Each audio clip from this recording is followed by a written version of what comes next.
Hello दोस्तों, स्वागत है स्टडी पॉइंट यूट्यूब चैनल में। आज हम लेके आए हैं सामान्य विज्ञान का 5वां पार्ट। इससे पहले हमने 4 वीडियो डाल चुके हैं दोस्तों। अगर वीडियो अच्छे लग रहे हैं तो वीडियो को लाइक करें, चैनल को सब्सक्राइब करें और दोस्तों के साथ अधिक से अधिक शेयर करें। तो चलिए दोस्तों स्टार्ट करते हैं। आपका फर्स्ट क्वेश्चन है, नाभिकीय विखंडन में किसका प्रयोग किया जाता है? देखिए, न्यूट्रॉन का, न्यूट्रॉन का प्रयोग किया जाता है। अगला क्वेश्चन दोस्तों, द्रव अवस्था में पाई जाने वाली धातु कौन सी है? तो यह है पारा। पारा एक ऐसी धातु है जो कि द्रव अवस्था में पाई जाती है। नेक्स्ट क्वेश्चन दोस्तों, द्रव के रूप में पाए जाने वाला एकमात्र धातु कौन सा है? तो कौन सा है? ब्रोमीन। अगर वीडियो अच्छा लग रहा है तो लाइक करें, चैनल को सब्सक्राइब करें और जिसको इन क्वेश्चनों का आंसर पता है वो कमेंट में जरूर बताएं।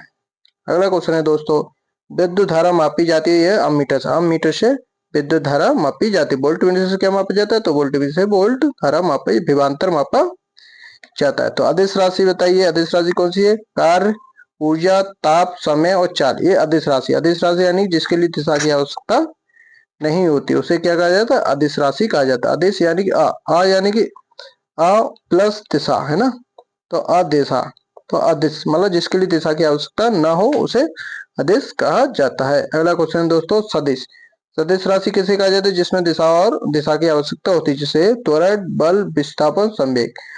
दोस्तों अगर सदिश राशियों की अगर ट्रिक देखा जाए तो सदिश राशियों में उन सभी को शामिल किया जाता है जिसमें वाह हो। ज्यादातर देखा गया है जिसमें वाह होता है ना, वो सदिश राशि होती है। तो दोस्तों जब अपन को कुछ नहीं आए तो अपन इस ट्रिक का माध्यम से आंसर को सही कर सकते हैं। अगला क्वेश्चन है दोस्तों, शुष्क बर्फ का नाम क्या है? तो यह है ठोस कार्बन डाइऑक्साइड। जो अपनी बर्फ रहती है, जो पानी ठंडा हो जाता है फिर वो जम जाता है, तो उसको रासायनिक रूप से क्या बोला जाता है? तो ठोस कार्बन डाइऑक्साइड कहा जाता है, यानी कि शुष्क बर्फ होती है। अगला क्वेश्चन दोस्तों, तत्व का सबसे छोटा भाग क्या होता है? ये परमाणु होता है। परमाणु यानी कि सबसे छोटा भाग कौन सा होता है जिससे फिर और अधिक नहीं तोड़ सकते? तो सबसे छोटा कौन सा होता है? परमाणु होता है। अगला क्वेश्चन दोस्तों, रासायनिक यौगिक का सबसे छोटा यूनिट क्या होती है? तो यूनिट होती है अणु। रासायनिक यौगिक का सबसे छोटा यूनिट कौन सा है? तो यह है अणु। अगला क्वेश्चन दोस्तों, परमाणु के 3 मौलिक कण बताइए। तो यह इलेक्ट्रॉन, प्रोटॉन और न्यूट्रॉन। कौन कौन से? तो परमाणु 3 मौलिक कण कौन कौन से? इलेक्ट्रॉन, प्रोटॉन और न्यूट्रॉन है। अगला क्वेश्चन है दोस्तों, इलेक्ट्रॉन की खोज किसने की थी?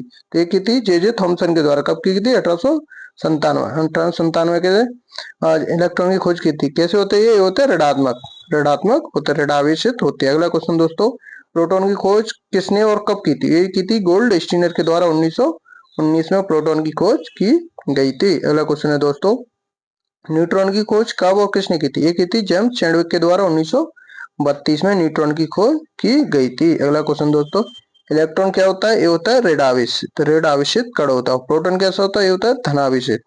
और न्यूट्रॉन जिसपे कोई आवेश होता ही नहीं है, यानी कि आवेशहीन कण होता है। कौन होता है? तो न्यूट्रॉन। पॉजिट्रॉन की खोज किसने की थी? ये की थी एंडरसन के द्वारा। कब की? 1936 में। पॉजिट्रॉन की खोज कब की थी? 1936 में एंडरसन के द्वारा की गई थी। अगला क्वेश्चन है दोस्तों, इलेक्ट्रॉन त्यागने एवं ग्रहण करने की प्रवृत्ति क्या कहलाती है? तो इलेक्ट्रॉन त्यागने की घटना क्या कहलाती है? ऑक्सीकरण। और ग्रहण करने की क्या कहलाती है? अवकरण। यानी कि दोस्तों जो इलेक्ट्रॉन त्यागता है वो तब वो क्रिया कहलाती है ऑक्सीकरण, और जब इलेक्ट्रॉन ग्रहण किया जाता है तो वो अपक्रिया कहलाती है अवकरण। ठीक है दोस्तों, क्लियर हो गया? आगे चलते हैं दोस्तों। प्रोटॉन का भार इलेक्ट्रॉन के भार का कितना गुना होता है? तो ये होता है 1840 गुना। दोस्तों कितना अधिक है। अगला क्वेश्चन है दोस्तों, विद्युत अपघटन में ऑक्सीकरण होता है। ऑक्सीकरण होता है किसके कारण होता है? एनोड पर। एनोड पर ऑक्सीकरण होता है। विद्युत अपघटन में 2 छड़ रहती है, एनोड और कैथोड। तो कैथोड पे जो छड़ रहती है ना, तो जो ऑक्सीकरण होता है ना, तो मतलब पिघल पिघल के फिर वो एनोड पे इकट्ठी हो जाती है, यानी ऑक्सीकरण हो जाता है। अगला क्वेश्चन है दोस्तों, परमाणु के नाभिक की खोज किसने की थी? ये की थी रदरफोर्ड के द्वारा की गई थी परमाणु के नाभिक की खोज। दोस्तों वीडियो अच्छा लग रहा है तो लाइक करें, दोस्तों के साथ शेयर करें और चैनल को सब्सक्राइब करें।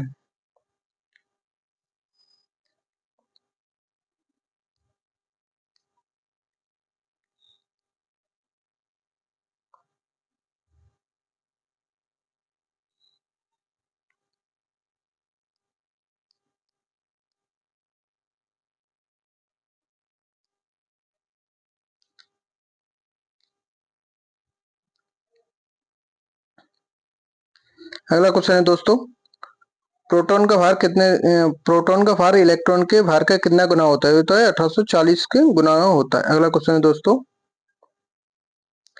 विद्युत अपघटन में ऑक्सीकरण होता है तो होता है एनोड पर ऑक्सीकरण होता है। अगला क्वेश्चन दोस्तों, परमाणु की नाभिक की खोज किसने की थी? एक हुई थी रदरफोर्ड के द्वारा। रदरफोर्ड के द्वारा परमाणु के नाभिक की खोज की गई थी। अगला क्वेश्चन दोस्तों, परमाणु के नाभिक होते हैं तो होते हैं प्रोटॉन और न्यूट्रॉन।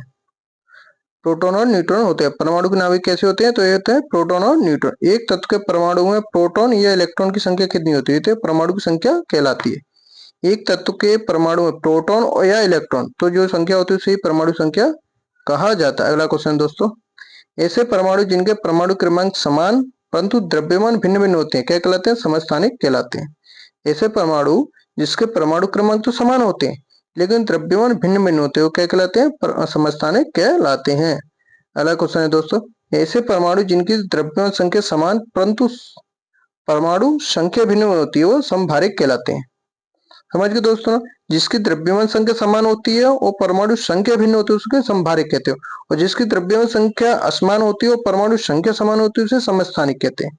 अगला क्वेश्चन है दोस्तों, आधुनिक आवर्त सारणी प्रस्तुत की किसने की थी? मेंडलीव के द्वारा आधुनिक आवर्त सारणी दी गई थी। अगला क्वेश्चन दोस्तों, आवर्त सारणी के उद्गम तथा क्षैतिज स्तंभों को क्या कहते हैं? तो जो ऊर्ध्वाधर होते हैं ना उनको वर्ग कहा जाता है यानी ग्रुप कहा जाता है, और जो क्षैतिज होते हैं उनको आवर्त कहा जाता है। आवर्त सारणी का पहला तत्व क्या है? तो ये हाइड्रोजन आवर्त सारणी का पहला तत्व। अगला क्वेश्चन है दोस्तों, तत्वों का सबसे पहले वर्गीकरण किसने किया था? ये किया था डोब्रेनियर के द्वारा तत्वों का सबसे पहले वर्गीकरण किया गया था। आधुनिक आवर्त सारणी में वर्गों तथा आवर्तों की कुल संख्या कितनी है? तो ये वर्ग कितनी है? 18, और आवर्त कितनी है? तो 7। अगला क्वेश्चन दोस्तों, नन स्टील बर्तन बने होते हैं, बने रहते हैं टेफ्लॉन के बने रहते हैं। अगला क्वेश्चन दोस्तों, अयस्क में उपस्थित अशुद्धि क्या कहलाती है? गैंग कहलाती है, गैंग।